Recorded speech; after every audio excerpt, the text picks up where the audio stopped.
Greetings friends and fans of YouTube, it's nice to see you all again. Welcome to another review video. As promised, I am going to review my Washburn V260 Parallaxe. So I do have quite a few reviews lined up now. This is the first of three. The next one will be my Ibanez RGMS7, which I know quite a few people are looking forward to. And then I will be reviewing my Dean Thoroughbred X single cut. So with any video I ever do, I'm going to go through some specs, I'm going to go through some tones, and I do believe these guitars are discontinued. However, if you get the chance to get hold of one, do so. They are incredible. So let's start with the specs then. So the body is a lovely mahogany body. It's a maple neck and an Ovencall fretboard. For those that don't know what Ovencall is a tone wood usually used in acoustic guitars. Relative to rosewood, has very similar tonal properties, and it also has very similar shadings as well. Mine is particularly dark, so mine actually looks a bit closer to ebony. The headstock is Washburn's own katana style headstock with the inline 6 configuration. It's all a Tune-o-matic style bridge, one volume, one tone, which is a push-pull, and then a 3-way switch. The pickups are Seymour Duncan designed, a HB101 in the neck and a HB103 in the bridge, and it has a 25.5-inch scale length with 24 frets. It's predominantly an unmarked fretboard, however you can just see there it does have the Washburn Parallaxe logo in the 12th fret. So what I'm going to do is start in the clean position. I'll go through each of the pickups. I'll also go through them in the split positions as well. And then I'll do the same again in distortion. For anyone that's never seen any of my reviews before, this is how I do it. There's not a lot of editing involved, it's just me jamming out with the guitar and giving my honest opinion on it. My signal chain, for anyone that wants to know, is my Blackstar ID Core 20 amp going straight into my Oppo Reno 2 smartphone camera. So I'm just going to switch these settings over to a nice clean, and then we can get on with the review. There we are guys, so I am back now on the clean channel of my Blackstar amp. I've added a touch of reverb and delay into this, so just to give you an idea as to how that sounds.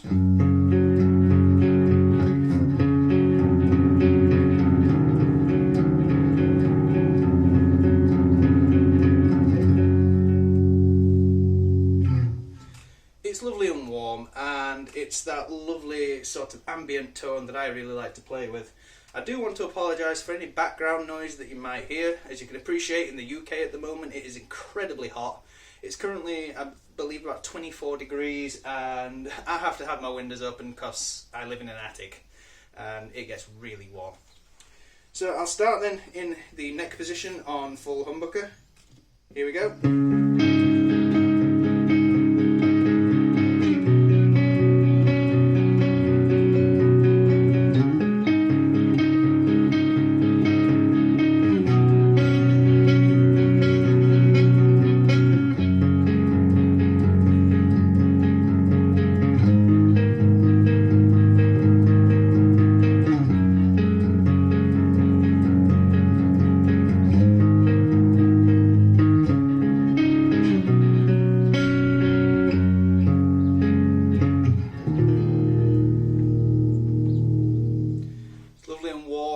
Very resonant, and it's great for playing that ambient sort of really chordy stuff, like the Devon Townsend kind of stuff and all that kind of jazz.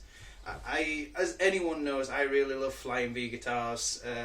My very first video that sort of made it relatively big on YouTube was with my Jackson Rhodes Flying V, and that video surpassed 11,000 views.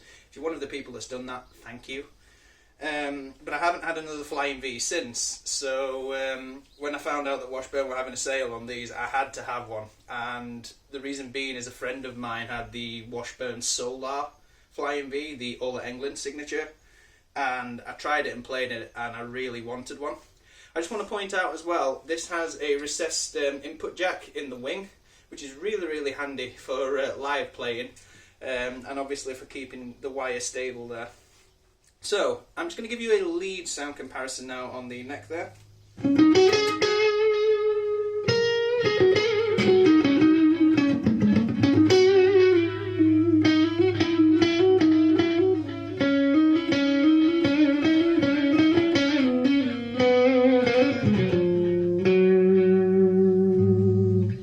It's just very warm, it's a lovely creamy lead, it's exactly what you expect it to be. And obviously with the effects that I've got thrown in there with the reverb and delay, you can get some really, really dreamy sounds out of it.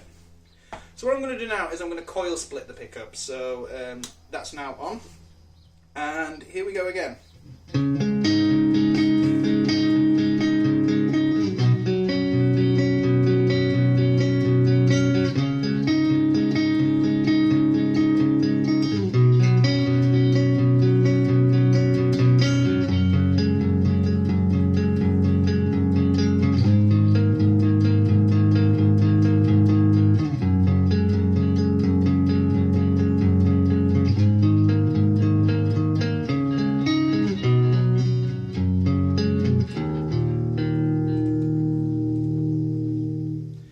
Now me personally, as a clean player, I do like that. The coil split just makes it enough that it is a lovely single coil kind of sound. And I know that I'm predominantly like a big riffer and everything like that, but there are times where I do enjoy playing clean. And that is a really, really ideal clean tone. It's lovely and percussive, it's very warm, and it just sings in all the right spots. It's sort of what you'd expect a Strat to sound like. And just for that lead style comparison then.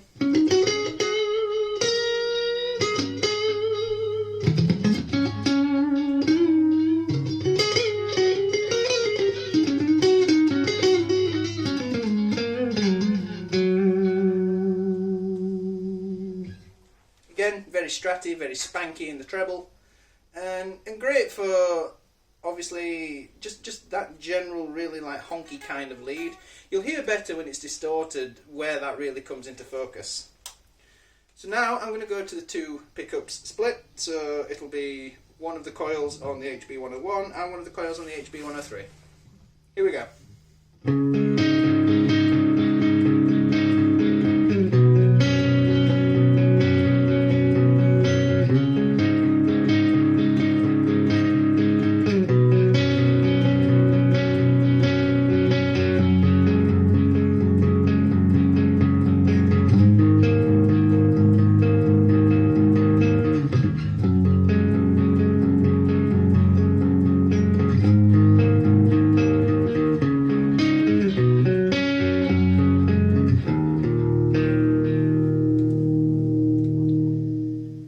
I admit that genuinely surprises me. Normally when I put a guitar into the split position between the two pickups, there's a general loss of clarity somewhere. But I think because these are Duncan designed pickups, they are obviously very, very responsive tonally. And even in that split position there, you still get some really good harmonic richness to what you're playing. Just for that lead style sound.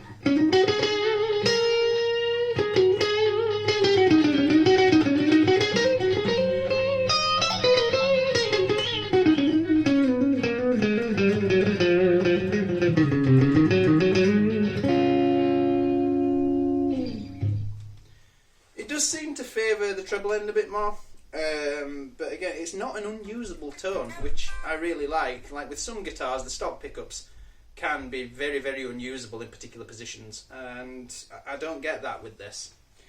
Now, as far as I'm aware, there is no coil split version in the split, so I'm just going to go straight to the bridge pickup. Here we go.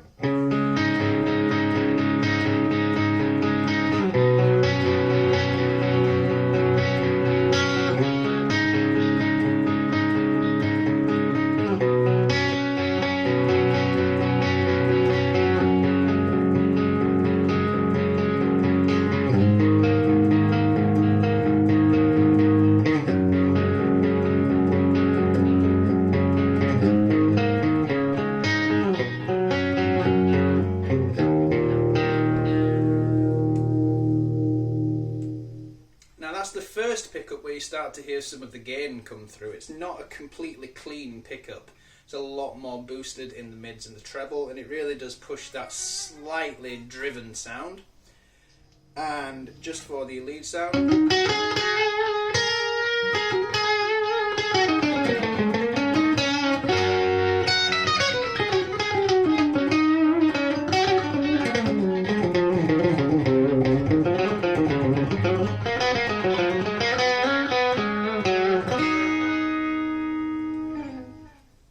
so you'd expect a bridge to sound really. A lot of pushing the mids and the treble, and obviously you get some of the piercing high end coming through on the higher notes.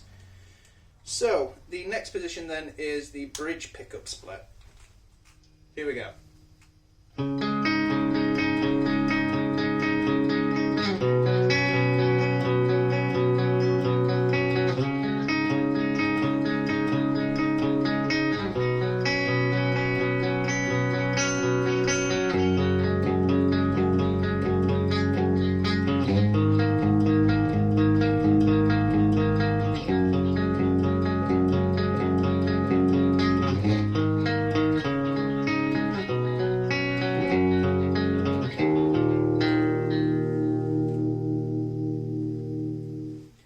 Very similar to when you split the neck pickup there, you get a lot more of an acoustic style sound.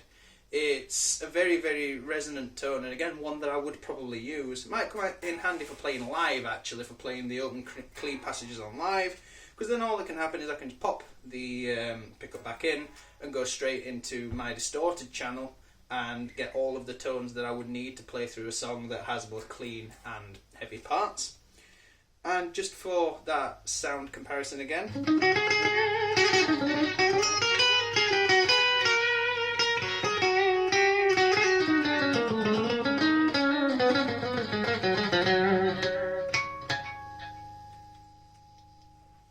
And again, like the neck pickup, it's very spanky. It's going to be spankier because obviously it's the bridge and there's a touch more towards the mids and the treble. A very usable tone again, like if you had a single coil or a lipstick pickup in the bridge position. So what I'm going to do now, guys, I'm going to switch over to the distorted channel. A lot of people like me in this because I'm a riffer through and through, and this is where people get to see me sort of in my own element. My settings will remain exactly the same, except I'll just be switching over to a nice overdrive. There we are, guys, so I am back now on the overdrive channel. For those that might have the Black Star amp, it's the OD1 channel. And just for a little bit of tone there, I may take the delay off this channel, but we'll just double check.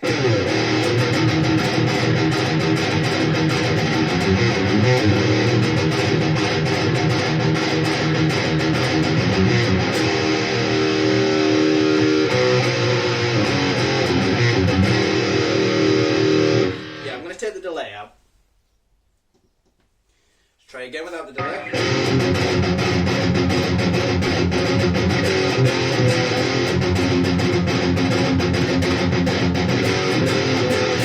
That's better. So as you can hear, it's very aggressive. For passive pickups, which obviously a lot of people know, I've sort of had hit and miss instances with passive pickups. Some I've really liked, like the DiMarzio set that was in my Ibanez. Some not so much, like the passive set that was in my EX50. Whilst they served their purpose, they were not what I would use. Now, bearing in mind, I am very much an advocate for active pickups. I love EMGs. I want to try a set of Fishmans. But these are incredible. And I don't say that lightly. These are genuinely very, very good pickups.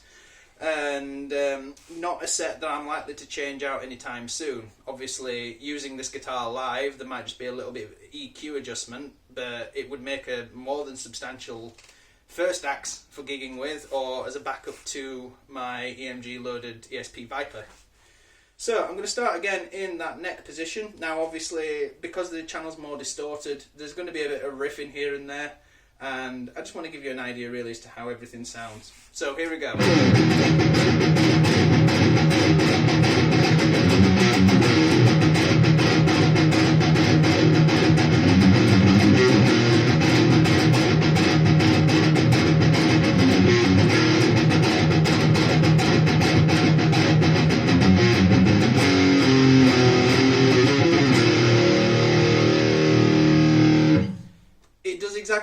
expect when it's driven, it loses a little bit of the clarity, it becomes quite muddy.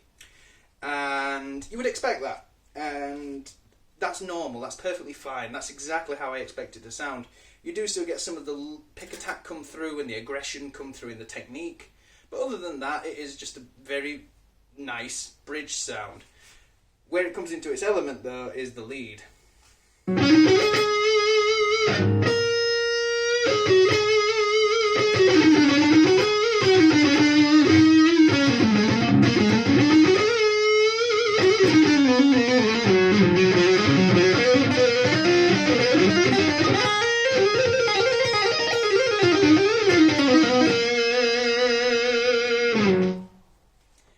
Harmonically responsive, it's very resonant, and even doing the legato runs, it's just fantastic. It picks everything up as it should, and you can get some really singing leads with it.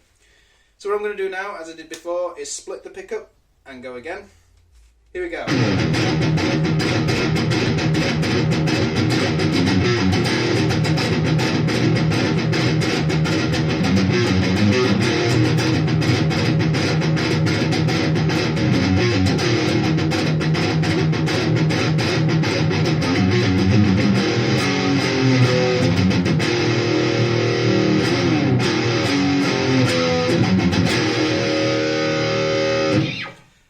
So that is even muddier than the full humbucker. The reason for that is because you do lose some of the EQ when you obviously do the pickup split. But I want to see if it sounds like a single coil overdriven in the lead. So here we go.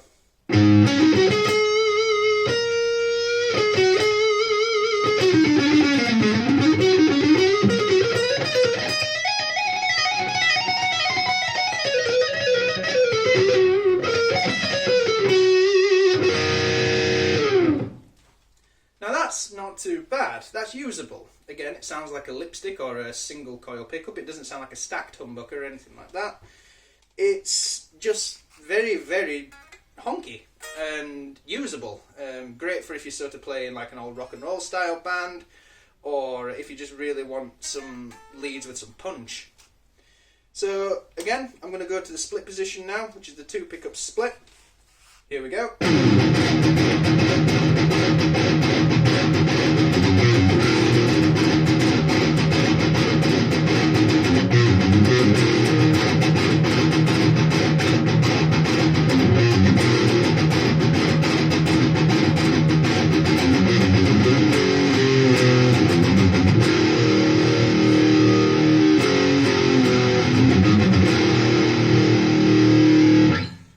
That's muddy. I'm not going to even beat around the bush with that. That is incredibly muddy. Not even like a usable fuzz tone. It's just very, very muddy.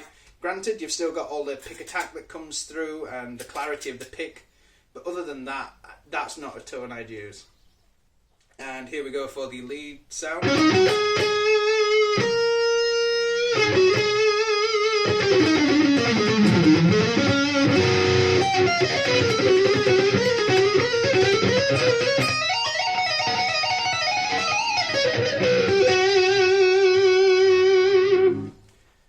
Again, not quite a tone I'd use, but certainly more usable than attempting to riff out on it.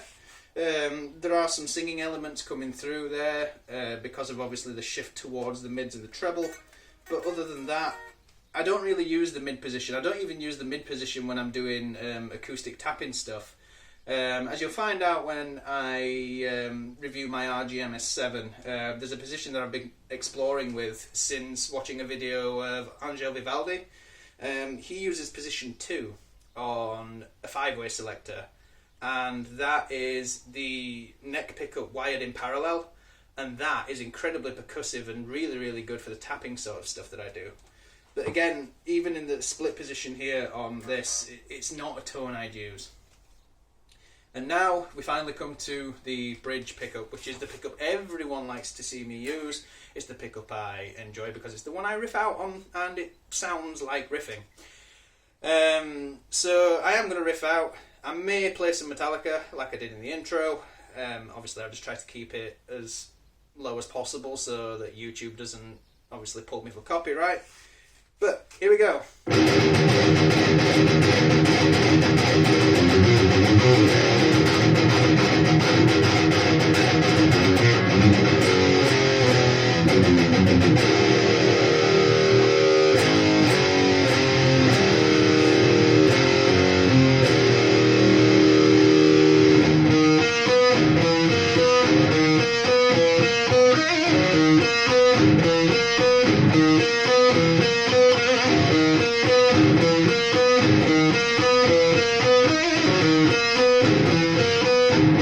I resorted to Slayer instead, but why not? I really like that tone, and that's not something that I say lightly. Like, I've reviewed a lot of guitars in the last 6 years. They've all been things that I've owned and obviously moved about and passed on, and each one has had unique tonal qualities that I've either liked or disliked. But this is a perfectly usable tone for me, even as an active pickup user. As I say, with a little bit of EQ and adjustment, it would be perfect for me for the live rig. And no doubt, once my band get going again after the lockdown from coronavirus, this guitar will be a mainstay in my live rig. So here we go now for the lead style comparison.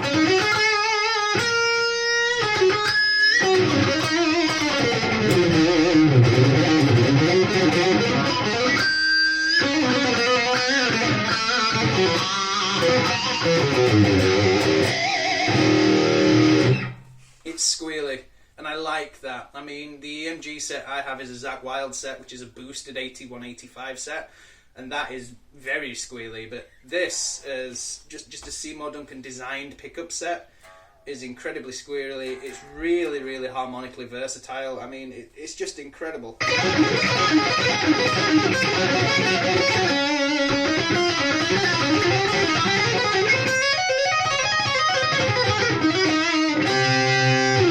I really like that, although sweep picking on the bridge position is probably not something wise to do. The last position then, guys, is the bridge pickup split. So this is going to sound like a single coil pickup with overdrive. Here we go.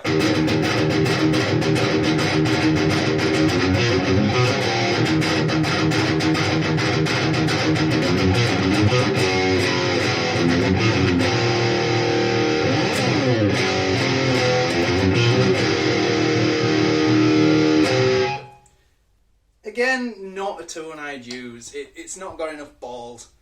It's like if you put a Strat basically through a really, really overdriven sound. It just doesn't do it for me. It's not got enough. Not unusable, and obviously it does pick up the pick attack really well, but it's not a tone for me. And the last lead comparison then, here we go.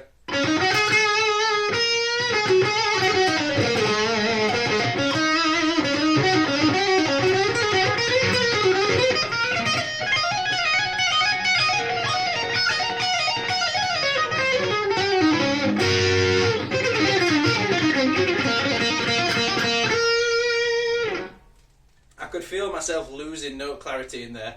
And one of the things that happens with me when I lose that note clarity is I sort of lose the reference of where I am. And that was what was happening there. And again, not an unusable tone. It sounds like a single coil overdriven, but it's not a tone I'd use. I want to clarify as well, because there was something I missed at the start, that this doesn't have anything like locking tuners. They are just Washburn's own tuning keys. And I'm going to probably shock a few people now. This is a guitar made in China. A lot of people are very controversial about instruments that come out of China. I personally have never had a bad issue with one. Especially this. And for anyone wanting to know about the finish, this finish is Washburn's carbon black finish. So it's a matte finish that's finished in a satin style, meaning that the neck is satin and it's just lovely. It's just such an amazing neck. It's a modern C-shaped profile, and I mean, my neck at the moment now, because I've had this guitar nearly a month and I wear rings when I'm playing, obviously there's some scratching coming through, but that just gives the guitar some personality to me. So what do I think of this? Well, I wouldn't have bought it if I didn't think it was any good. That's been the case of a lot of my guitars. I wouldn't buy them if I didn't think that I was going to get something good out of them. But this, genuinely, and I'm not saying this lightly, is the best flying V that I've played. It's better than my Rhodes for a number of reasons. Like the body, even though it's a full V, it is compacted. It's almost like a Rhodes style V. It's got contouring in the correct places. It looks like a fighter jet. The neck is lovely. The neck profile is not too thick, it's not too thin. It's just a lovely modern C-shaped neck. Great for riffing out, great for shredding on. And as I say, I've had this guitar a month and I have no intention at all of ever getting rid of it. It's become a new favourite in my collection now. I pick this up more than any other guitar in my collection, apart from maybe my ESP Viper, and the only reason I picked that up is because of the active pickups, but this genuinely has become one of my favourite instruments, and I feel really privileged to be able to review one. So I also want to give a big shout out to everyone for pushing me past 200 subscribers. I know to some people that might not seem like a lot, but to me, as a small-time YouTuber, it gives me a great deal of pride, and it makes me feel very humbled that people like my content enough to want to subscribe and watch me continue to push content out. I know I don't do a lot of editing, I don't make the videos like overly professional, but I feel that that gives them a more personal touch, and I just want to say a really big thank you. I want to give a big shout out to guys like Matt the Riffmaster and AJ Nemesis, who have supported my channel for a good number of years now and have helped my channel to grow. Without you guys, I don't think I would have got half of the people introduced to me as I have. So I just want to give a big shout out to you guys, to my friends, to my family. Thank you, everyone. Let's now push for 300 subs, or if anyone really wants to help me get on that subscriber train, let's try and push for 1,000 subs. I know that's a big number, it's a lot, and no doubt it's going to take me a lot to do, but I am determined to get there because I enjoy doing this for people. I enjoy putting material out, offering my view and my insight onto guitar. I've been playing for 12 years now, and I still feel I've got a lot to learn as a player, but also got a lot to give as a musician and as someone who has played a lot of instruments. So as always guys, a big thank you, and I'll see you soon.